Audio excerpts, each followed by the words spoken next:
दिवसीय जीएफएक्स शिखर सम्मेलन का आयोजित किया गया। इस शिखर सम्मेलन के दूसरे दिन animation, visual effects, gaming, comics और एक्सटेंडेड रियलिटी क्षेत्रों पर केंद्रित सत्र आयोजित किए गए।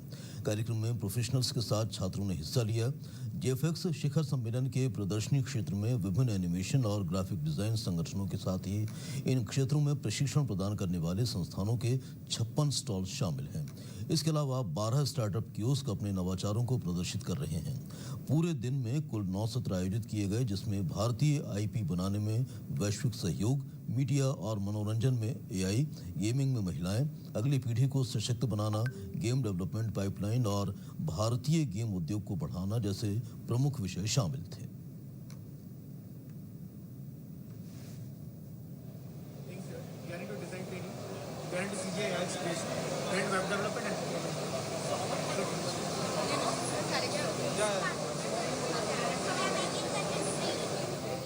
In Comics Creator Championship, we have given opportunity to young artists as well as professional artists to make their comics and submit their entries. And now we have selected 75 finalists, 75 semi-finalists, and they will compete at Waves. 10 finalists will be selected. They will come to Waves and compete there for the grand prizes.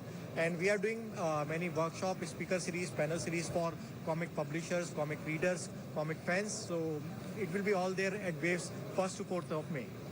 Waves is a wonderful platform for creators like us. I have been shortlisted for the semi-finalists, and our project Namuru, it's a dream project of our company, has been selected, and we are feeling so proud of it. And Waves has given the masterclass that they have conducted has helped us scale up all these IPs that we are doing. And I'm very excited and thrilled to be there at Waves that is conducted on May 1st to 4th. So looking forward to meet other creators as well. Waves 2025, that is World Audio Visual Entertainment Summit 2025, is happening between May 1st to 4th in Mumbai. I urge you to check out the website and also register for Waves as a participant. And in Waves Bazaar, there is an opportunity for the people in AVGC sector to register as a buyer or seller. Waves Bazaar is a e-marketplace where you can network and meet the people of the industry and make the best use of this opportunity. And there is also CIC Challenge, which is Create in India Challenge, which is mainly focused at creative people, youth of India, and especially the students. So I urge you to check out the Create in India Challenge and participate in great numbers for that.